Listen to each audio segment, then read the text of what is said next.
नमस्कार दोस्तों, कैनवी कोचिंग में आपका स्वागत है। यदि आपने हमारे चैनल को सब्सक्राइब नहीं करा तो आप हमारे चैनल को सब्सक्राइब करें, लाइक करें, शेयर करें और कमेंट करना ना भूलें। तो आज हम सवाल करेंगे आपको मोटर वाला। तो एक मोटर बोट स्थिर जल में जो उसकी चाल है 18 किलोमीटर तथा 24 किलोमीटर धारा के प्रतिकूल जाने में और वहीं धारा के अनुकूल जाने में, 24 किलोमीटर धारा के प्रतिकूल जाना और धारा के अनुकूल भी 24 किलोमीटर ही जाना है की अपेक्षा 1 घंटा वो अधिक ले रही है। तो हमें चाल ज्ञात करनी है किसकी, धारा की। तो हम जो चीज़ ज्ञात करते हैं उसको सबसे पहले मान लेते हैं। तो लिखेंगे माना धारा की चाल, धारा की चाल x किलोमीटर प्रति घंटा है और जल में चाल, स्थिर जल में चाल, स्थिर जल में जो चाल दे रखी है आपकी वो लिखी हुई आपकी 18 किलोमीटर प्रति घंटा। ठीक है, तो हम जब पहले धारा के प्रतिकूल जाएंगे, कितने किलोमीटर, 24 किलोमीटर। तो जो चाल क्या होगी लिखेंगे धारा के प्रतिकूल चाल कितनी आएगी। ऐसी कंडीशन में जब ये द्विघात समीकरण का हो तो हमें संख्या में से ना घटा के या जोड़कर संख्या के अंदर से ही घटाना पड़ेगा। या तो जो और आपके पुराने सवाल है उसमें आपने x के साथ जोड़ा, परंतु यहाँ पर संख्या के साथ ही जोड़ना पड़ेगा, संख्या के साथ ही घटाना पड़ेगा। ठीक है, ये तो क्या होगी आपकी चाल हो गई। और धारा के प्रतिकूल चली दूरी वो कितनी है, 24 किलोमीटर। धारा के प्रतिकूल आने में लगा समय, आने में लगा समय, जो टाइम लग रहा है समय बराबर क्या होता है, दूरी बटे चाल। तो दूरी हमारे पास कितनी है 24 किलोमीटर और चाल कितनी है हमारे पास 18 माइनस के x। इसी प्रकार से ये 24 लिखो आपका। धारा के अनुकूल चाल, जो अनुकूल होगी तो आपके 18 में x जुड़ जाएगा। तो बस यही बात ध्यान रखनी है कि संख्या के अंदर जोड़ना है। ठीक है, फिर लिखेंगे धारा के अनुकूल चली दूरी, 24 किलोमीटर ही जा रहे हैं धारा के अनुकूल भी। ठीक है, धारा के अनुकूल जाने में लगा समय, समय बराबर दूरी बटे चाल। ठीक है, अब इसी प्रकार यहाँ क्या दिया है, वही दूरी के अनुकूल जाने की अपेक्षा 1 घंटे कम ले लिया। तो अब डालते हैं हम यहाँ पर प्रश्नानुसार। तो लिखेंगे पहले प्रश्नानुसार। प्रश्न के अनुसार जो प्रतिकूल चाल है आपकी, प्रतिकूल का जो समय है 18 माइनस के x, वो जो है आपका जो अनुकूल का समय है उससे वो 1 घंटा अधिक ले रहा है। तो ये प्लस वाला आपका इधर जाएगा तो आपका क्या हो जाएगा, माइनस को जाएगा 24 माइनस के 18 माइनस के x माइनस के 24 बटा 18 प्लस का x बराबर के 1। ऊपर से क्या कर सकते हैं, यहाँ पर 24 कॉमन ले सकते हैं। तो यहाँ पर 1 के 18 माइनस के x यहाँ बचेगा और यहाँ पर 1 18 प्लस के x आपका ये बच जाएगा। ठीक है, तो हम क्या करते हैं, क्रॉस मल्टीप्लाई कर लेते हैं, तिरछी गुणा जिसे कहते हैं। तो इसकी इधर गुणा करेंगे, आपका 24 ऐसे कैसे रहेगा, इधर पहुँचेगा 18 प्लस के x, यहाँ क्या बचेगा 18 माइनस का x आ जाएगा। ठीक है, तो 18 माइनस के x और ये क्या हो गया आपके पास 18 प्लस का x हो गया बराबर का 1। ध्यान रखेंगे अगर दो संख्या हैं तो और माइनस का चिन्ह बीच में है तो ब्रैकेट के दूसरे तरफ हम ब्रैकेट लगा लेते हैं। ठीक है, तो यहाँ पर 24 ऐसे रहने देंगे, 18 प्लस के x ऐसे रहने देंगे, इसके अंदर गुणा कराएंगे तो 18 माइनस का होगा, ये माइनस माइनस आपका प्लस का हो जाएगा। अब यहाँ पर देखेंगे एक बार ये जुड़ रहा है, एक बार आपका घटता है। तो यहाँ पर पहले का स्क्वायर माइनस के दूसरे का आपका स्क्वायर बन जाएगा। यहाँ पर 18 से 18 कट जाएगा, 24 आपका ऐसे रहेगा, x आपका हो जाएगा 2x। इसका जब हम स्क्वायर खोलेंगे तो कितना होगा 324 माइनस के x का स्क्वायर बराबर के 1। 24 दूनी कितना हो जाएगा आपका 48x बटा 324 माइनस के x का स्क्वायर बराबर के 1। ठीक है, अब क्या करना है, ये जो भाग में है तो हम इसकी तिरछी गुणा कर देंगे, ये आपका इधर पहुंच जाएगा। तो यहाँ क्या होगा आपके पास 48x बराबर के 324 माइनस के x का स्क्वायर। ये टर्म पूरी हम इधर लेकर आएंगे तो ये एक्स स्क्वायर माइनस का यहाँ के प्लस का हो जाएगा, और ये 48x यहाँ पर प्लस का पहले से ही है, लेकिन ये 324 जो आपका इधर जाएगा तो आपका क्या हो जाएगा, माइनस का हो जाएगा बराबर 0। गुणनखंड कर लेते हैं, लिखेंगे 324 और 324 के ऐसे टुकड़े करेंगे कि गुणा करें तो 324 आए और जोड़े घटाए तो आपका 48 बन जाए। तो 2 का 2, 2 6 12, 2 दूनी 4, 2 8 16, 2 का 2, 3 दूनी 6, 3 7 21, 3 9 27, 3 3 9 और 3 का 3। तो 48 लेकर आना है, तो 3 तिया 9 और 9 तिया, अगर 27 हम इससे लेते हैं 2 दूनी 4 तिया 12, तो यहाँ पर से तो ये बनेगा नहीं।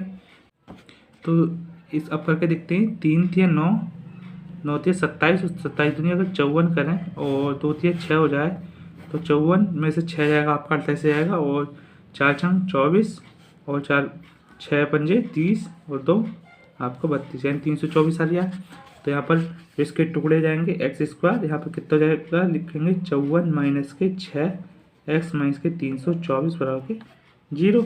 यहाँ पर एक्स स्क्वायर से आएगा 54, पीछे से आपका एक्स आएगा माइनस के 6x माइनस के 324 बराबर 0।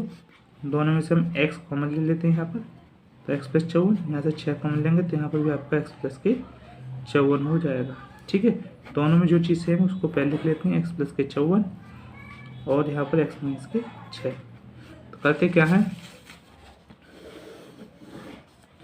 एक बार हम x प्लस के 54 के साथ में 0 लेते हैं, एक बार x प्लस के 54 बराबर अगर आप 0 लेंगे तो ये प्लस का बराबर के दूसरी जगह क्या हो जाएगा, माइनस का। इसी प्रकार x माइनस के 6 बराबर 0 होगा तो x बराबर कितना जाएगा आपके पास 6 हो जाएगा। ठीक है, तो ध्यान रखेंगे जो भी आपकी जो चाल होती है वो ऋणात्मक नहीं होती है, ठीक है, धनात्मक होती है, इसलिए हम इसको छोड़ देंगे। ठीक, तो यहाँ पर लिख सकते हैं, अतः धारा की चाल 6 किलोमीटर प्रति घंटा है, ये आपका आंसर हो जाएगा। तो हम करते हैं शुरुआत। यहाँ पर लिखा हुआ है, एक नाव की शांत जल में चाल 15 किलोमीटर प्रति घंटा है और नाव की दिशा, जो धारा की दिशा में 30 किलोमीटर जा रहे हैं और वापसी भी हम 30 किलोमीटर ही आ रहे हैं। ठीक है, तो लौटने में हमें कुल कितना टाइम लग गया, 4.5 घंटे लग गया है, 4 घंटे 30 मिनट। तो हमें धारा की चाल ज्ञात करनी है। तो ध्यान रखेंगे, धारा वाले जितने भी सवाल हैं पहले इसको मान लेते हैं। तो पहले लिखेंगे, माना धारा की चाल x किलोमीटर प्रति घंटा है। ठीक है, शांत जल में चाल, शांत जल में जो चाल है किसकी, नाव की, वो कितनी रखी है, 15 किलोमीटर प्रति घंटा, ये नाव की चाल दे रखी है। ठीक है, तो सबसे पहले लिखेंगे धारा के अनुकूल चाल। ध्यान रखेंगे जो भी ऐसे वाले आपके चाल वाले सवाल होंगे जो द्विघात समीकरण के होंगे उसमें पहले संख्या लिखी जाएगी, बाद को x। तो धारा के अनुकूल की बात चलेगी तो 15 में आपका x जुड़ जाएगा, किलोमीटर प्रति घंटा। ठीक है, फिर लिखेंगे धारा के अनुकूल चली दूरी, धारा के जो अनुकूल हम दूरी चल रहे हैं वो कितनी आपकी 30 किलोमीटर है। फिर लिखेंगे धारा के अनुकूल जाने में लगा समय। तो ध्यान रखेंगे चाल बराबर दूरी बटे समय होता है, इसी प्रकार समय बराबर क्या होता है, दूरी बटे चाल। ये दूरी हो गई, तो चाल कितनी आपके पास 15 प्लस का x है। इसी प्रकार से फिर लिखेंगे धारा के प्रतिकूल, यानी जो वापसी कर रहे हैं रिटर्न। ठीक है, धारा के प्रतिकूल लिख दो, यह धारा की विपरीत दिशा है ना, विपरीत दिशा। जैसे ऊपर हमने अनुकूल लिख दिया, अनुकूल की जगह धारा की दिशा भी लिखी जा सकती है, बात एक ही होती है। धारा की विपरीत दिशा में चाल। ठीक है, तो विपरीत दिशा तो घट जाएगी। तो ध्यान रखेंगे यहाँ पर जो प्रतिकूल अनुकूल भी लिखा हो सकता है, धारा की दिशा और विपरीत दिशा भी लिखा हो सकता है। ठीक है, अब फिर लिखेंगे धारा की विपरीत दिशा में चली दूरी कितने किलोमीटर आ रहे हैं? 30 किलोमीटर आ रहे हैं। ठीक है, फिर लिखेंगे धारा की विपरीत दिशा में आने में लगा समय, समय बराबर दूरी बटे 4, ये दूरी होगी, 4 क्या होगी 15 माइनस के एक्स। और जो है आने और जाने में लौटने में कुल टाइम जो लग गया 4.5 घंटा। तो यहाँ लिखेंगे धारा के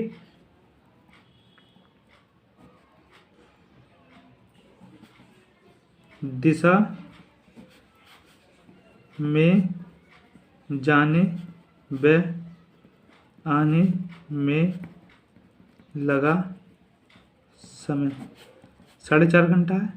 4 घंटे तो इसमें से ऐसे लिख सकते हैं, 4 दूनी 8 कितना होगा 9/2। ठीक है, अब लिखते हैं प्रश्नानुसार। प्रश्न के अनुसार क्या, धारा की दिशा में जा रहे हैं और आ रहे हैं।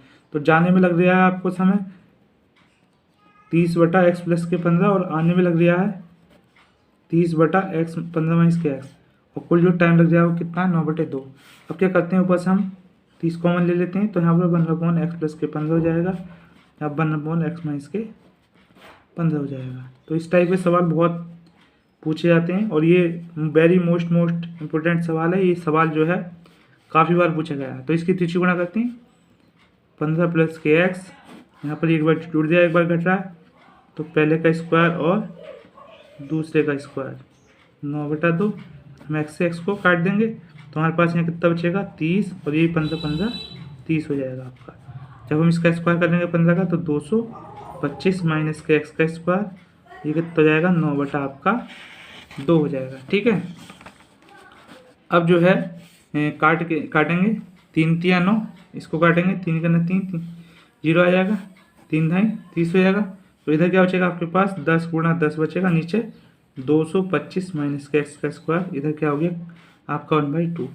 ठीक है, इधर 10 ढाई कितना हो जाएगा आपके पास 100 हो जाएगा बटा 225 माइनस के एक्स का स्क्वायर बराबर बटे 2। इसकी इधर तो कितना हो जाएगा आपके पास 200 बराबर के 225 माइनस के एक्स का स्क्वायर, ये माइनस का एक्स स्क्वायर इधर आएगा प्लस का हो जाएगा 225, ये प्लस का क्या हो जाएगा माइनस का हो जाएगा, घटाएं कितना हो गया 25 माइनस का एक्स स्क्वायर, एक्स बराबर के अंडर रूट के 25, तो एक्स बराबर कितना हो जाएगा आपके पास 5।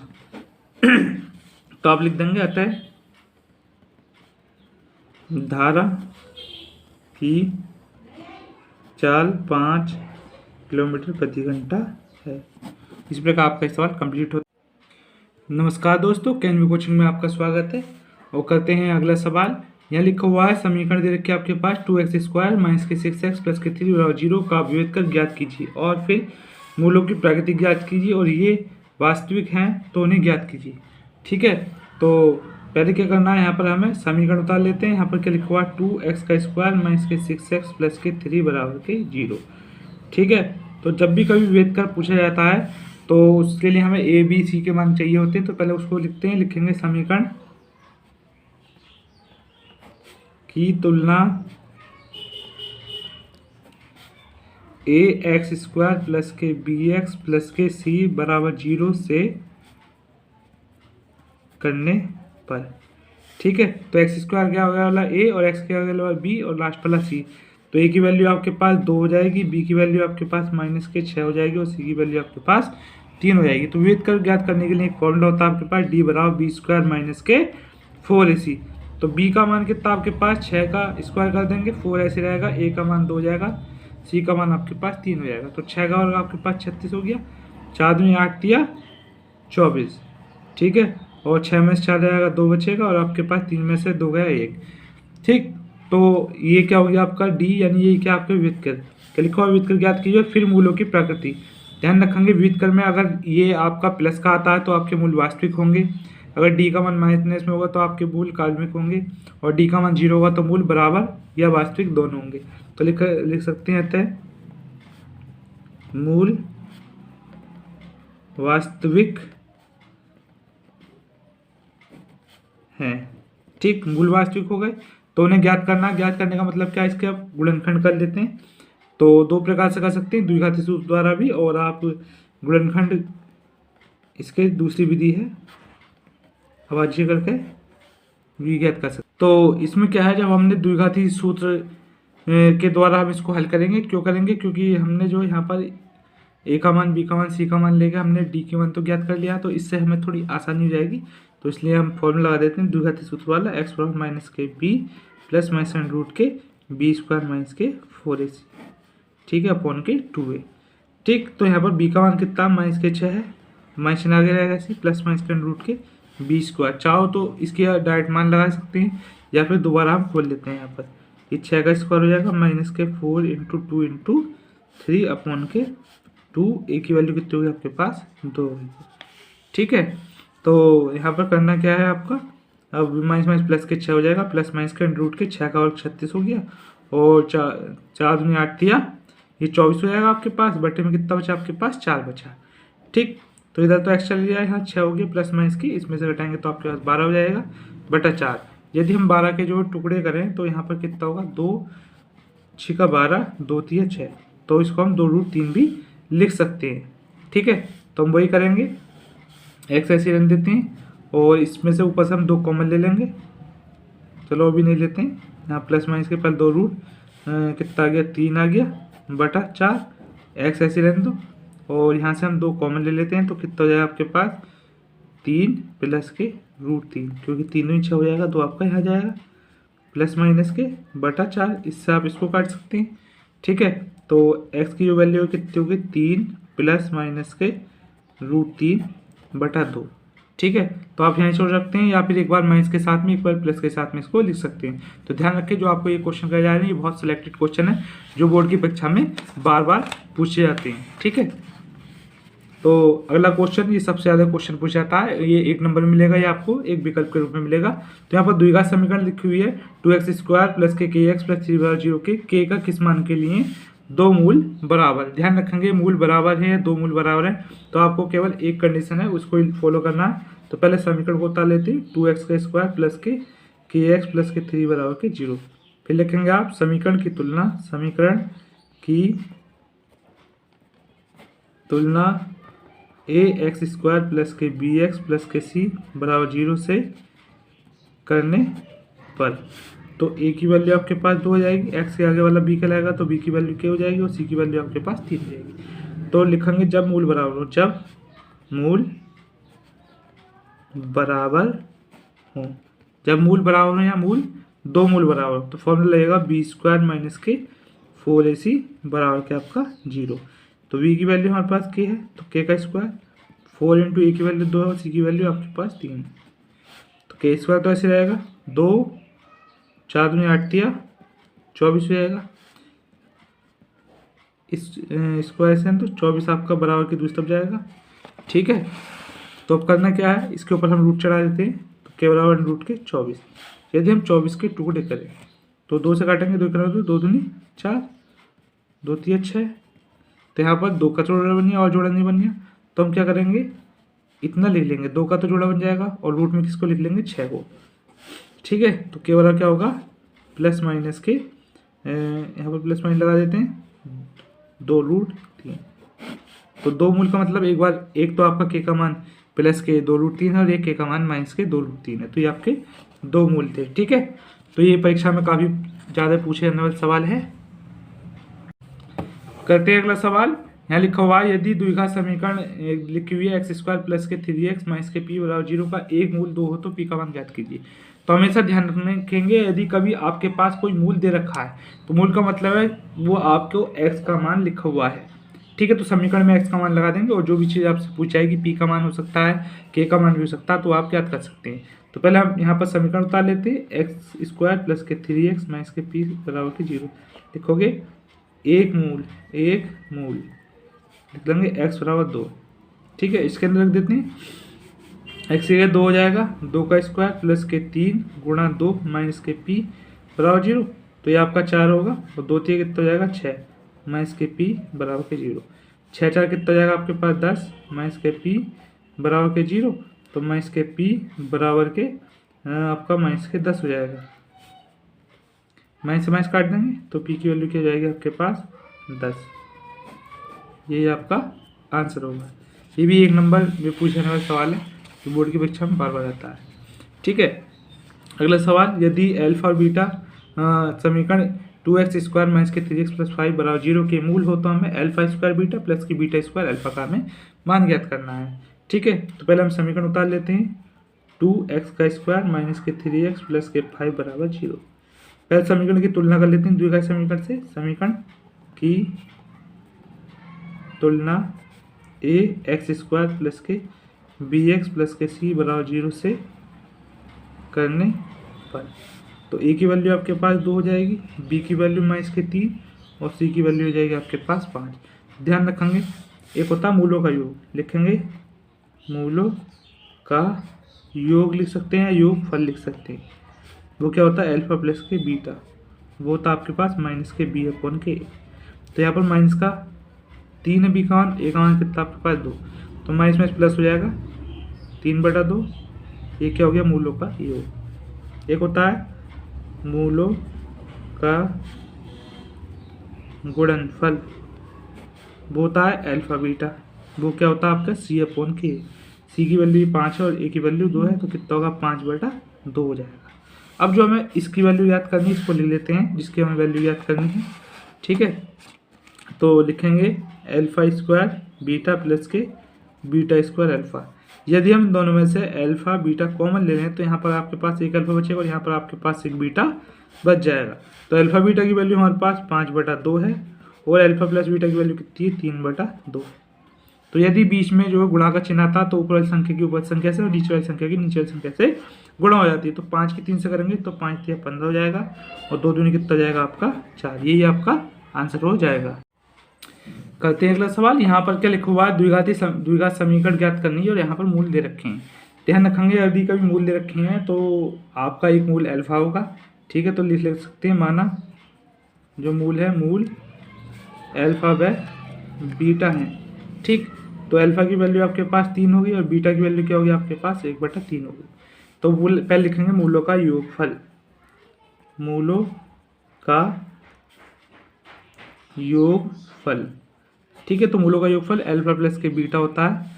ठीक है, अगर आपके पास समीकरण दे रखी होती तो मैं इसके b/, ले लेते, परंतु यहाँ पर समीकरण नहीं है तो हम इसको ही जोड़ देंगे, यानी कि 3 + 1/3। इसके लिए गुणा करेंगे, 3 से कितना होगा 9 + के 1/3, तो 9 कितना होगा 10/3। इसी प्रकार लिखेंगे मूलों का गुणनफल, वो क्या होता है आपके पास अल्फा बीटा। ठीक है, तो अल्फा आपके पास 3 है, बीटा कितना है 1/3, 3 से 3 हम काट सकते हैं, तो योगफल गुणनफल कितना हो गया आपके पास 1 आ गया। तो एक आपके पास समीकरण होती है, अगर मूलों द्विघात समीकरण ज्ञात करनी हो, 2 आपके पास मूल दे रखे होते हैं, तो समीकरण इस प्रकार से होती है, x² मूलों का योगफल, हिंदी में लिख सकते हैं या मूल लिख सकते हैं alpha beta into x plus के अल्फा बीटा बराबर के 0। तो x² ऐसे रहेगा, अल्फा बीटा की वैल्यू कितनी है 10/3 x प्लस के 1 बराबर 0। इसका चेक मान लेते हैं, जब इसकी इधर गुणा करेंगे तो आपका 3x का स्क्वायर हो जाएगा, ये आपका 10x बचेगा। ठीक है, इधर करेंगे तो ये आपका 3 हो जाएगा बराबर 0। अब यहाँ पर ये 3 जो है भाग में है, भाग वाला बराबर की दूसरे जाके गुणा का हो जाता है, और 3 की अगर 0 से गुणा करेंगे तो वो आपका 0 ही रहेगा। तो आपके पास समीकरण क्या बच जाएगी 3x² माइनस के 10x प्लस के 3। ठीक है, तो हमसे द्विघात समीकरण पूछिए और ये हमें प्राप्त होनी थी, हमारी प्राप्त हो गई है। ठीक है, अगला सवाल देखते हैं। ऊपर सवालों की अनुरूप यही सवाल है, यहाँ पर समीकरण लिखी हुई है, तो पहले समीकरण लिख लेते हैं और फिर क्या करना है, इसके मूलों के व्युत्क्रम का हमें योगफल ज्ञात करना है। तो पहले मूल तुम्हें पता ही है ऊपर, जैसे अल्फा बीटा ज्ञात करें, तो पहले हम यहाँ पर समीकरण लिखते हैं। लिखेंगे समीकरण की तुलना करण की तुलना ax² प्लस के bx प्लस के c बराबर 0 से करने पर। तो यहाँ पर जैसे कि ऊपर वाले सवाल में हमने आपको बताया है, तो x² के आगे a और x के आगे b और सबसे लास्ट वाला c होता है। तो यहाँ पर x² के आगे कुछ नहीं तो 1 हो जाएगा और x के आगे माइनस के 7 है, तो b का मान 7 हो जाएगा, सबसे लास्ट वाला c का मान आपके पास 12 हो जाएगा। तो जब भी कभी व्युत्क्रम तो यहाँ पर दे ही रखा है। तो मूल आपको पता ही है क्या होते हैं, मूलों का योगफल होता है अल्फा प्लस के बीटा। आगे हिंदी में लिख सकते हैं, वो क्या होता है माइनस के बी अपॉन का ए होता है। माइनस चिन्ह आप ऐसे रहने देंगे, 7 बटा जो ए का मान है 1 है, तो ये आपका माइनस माइनस प्लस हो जाएगा, तो आपके पास 7 बचेगा। 7 बटा 1 लिख के या फिर आप 7 लिख दें, ठीक है। ये क्या हो गया, मूलों का योगफल हो गया। अब हमें क्या ज्ञात करना है, मूलों का गुणनफल ज्ञात करना है। तो मूलों का गुणनफल का जो आपका एक फॉर्मूला होता है, ठीक है। तो मूलों का गुणनफल क्या होता है, अल्फा बीटा, वो क्या होता है सी अपॉन का ए। तो सी की वैल्यू हमारे पास 12 है और ए की वैल्यू 1 है, तो ये आपका ऐसे कैसे रहेगा, ठीक। अब वो कह रहे हैं मूलों का व्युत्क्रम। तो मूल क्या थे, अल्फा प्लस बीटा थे। तो पहले यहाँ लिख सकते हैं अल्फा का व्युत्क्रम 1 अपॉन के अल्फा हो जाएगा, और बीटा का व्युत्क्रम वो क्या हो जाएगा 1 अपॉन के बीटा हो जाएगा। इनका योग, योग का मतलब क्या होता है, जोड़ना होता है, ठीक है। तो दोनों को जोड़ेंगे तो 1 अपॉन के अल्फा प्लस के 1 अपॉन के बीटा, इसकी इधर गुणा कर दो इसकी इधर, तो बीटा प्लस के अल्फा बटे alpha beta. Alpha plus beta का मान कितना है हमारे पास, यह गया 7, और अल्फा बीटा का मान 12, तो ऊपर 7 आएगा नीचे 12। इस प्रकार से सवाल कंप्लीट होता है आपका। तो ये ऐसा सवाल है जो बोर्ड की परीक्षा में बार बार नहीं हजारों बार पूछा जाता है। तो इस सवाल को हम शुरू करते हैं। तो यदि आपने हमारा चैनल सब्सक्राइब नहीं करा है तो आप हमारे चैनल को सब्सक्राइब कर लें, जिससे कि आप तक सभी लेटेस्ट सवाल जो हम करा रहे हैं मोस्ट इम्पोर्टेंट वो पहुंच जाएं, ठीक है। हमने सवाल उतार लिया, तो यदि इस तरीके के सवाल आते हैं उसमें कुछ पहचान होती है, बस हमें उसी पहचान को पहचानना है और आपका सवाल बहुत ही सिंपल हो जाएगा। यहाँ पर x-2 नीचे है और x+2 ऊपर है, और इधर क्या है x-2 नीचे है और x+2 ऊपर है। तो ऐसी कंडीशन में हम एक टर्म को मान लेते हैं। तो यहाँ लिखेंगे माना x-2 अपॉन के x+2 बराबर क्या ले लेते भाई, यहाँ पर उल्टा है, तो अगर इसको उल्टा करेंगे x+2 अपॉन के x-y उल्टा करेंगे तो इधर भी क्या हो जाएगा आपका, ये उल्टा हो जाएगा, ठीक है। तो यहाँ पर इसकी जगह तो हमारा क्या जाएगा, y आ जाएगा, इसको समीकरण 1 मान लेना, और 3 आपका ऐसे रहेगा, इसकी क्या जाएगा आपके पास 1 अपॉन के y माइनस के 4 आपका ऐसे कैसे ही रहेगा।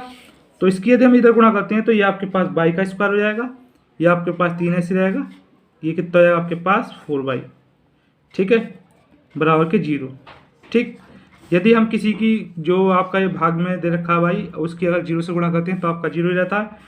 तो ये ऐसे रहेगा आपके पास 3 माइनस के 4y ऐसे रहने देंगे, इसकी इधर गुणा कर दी तो ये आपका 0 हो गया, बाई स्क्वायर माइनस के 4y प्लस का 3 बराबर 0। इसके हम टुकड़े कर लेते हैं, 3 ही करना, 3 कितना होता है आपके पास 4, तो कितना होगा 3 प्लस का 1 बाई प्लस के 3 बराबर के 0, तो बाई स्क्वायर माइनस के 3y माइनस के y प्लस के 3 बराबर के 0। यहाँ से क्या करेंगे हम y कॉमन ले लेंगे, तो यहाँ पर y माइनस के 3 बचेगा। यहाँ से हम 1 कॉमन ले लेते हैं, तो यहाँ पर भी आपके पास y माइनस का 3 ही बच जाएगा। अब दोनों में हमारे पास क्या चीज़ प्राप्त हो गई है, y माइनस के 3 प्राप्त हो गई है।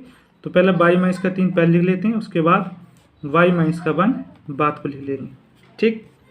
क्या करना है, y माइनस के 3 बराबर 0 हो जाएगा, तो y बराबर 3, और y माइनस के 1 बराबर 0 लेंगे तो y बराबर 1 हो जाएगा। अब ये जो दोनों मान प्राप्त हुए हैं, जो हमने ऊपर समीकरण प्राप्त करी है, इसके अंदर ये दोनों मान रख देंगे। तो पहले लिखेंगे आप y बराबर 3 समीकरण 1 में रखने पर, ठीक। तो आपके पास क्या x माइनस के 2 अपॉन के x, तो यहाँ पर आपके पास 3 लग देते हैं, तिरछी गुणा कर देते हैं, x माइनस के 2, 3 आपका ऐसे रहेगा, x माइनस के 2 ऐसे रहेगा, कितना होगा 3x और 2 3 6 हो जाएगा। x वाले एक तरफ ले लेते हैं और बिना x वाले आपके एक तरफ आ जाएंगे, तो इसमें से आपका घटाते हैं तो कितना जाएगा, ये आपका 2x हो जाएगा माइनस के 8, तो 2x बराबर माइनस के 8, x बराबर क्या होगा माइनस के 8 बटे 2, x वैल्यू हो गई माइनस के 4। क्या करेंगे, x बराबर माइनस का जो आपका 1 है उसे समीकरण 1 में रखने पर, तो x माइनस के 2 अपॉन x प्लस के 2 रखते हैं। तो यहाँ पर x वैल्यू नहीं आ रही, तो ये जो कंडीशन है आपकी संभव नहीं है, तो इसको हम जो यहाँ पर है लास्ट में जो इसकी वैल्यू आई यही हमारा आंसर हो जाएगा, ठीक है। धन्यवाद।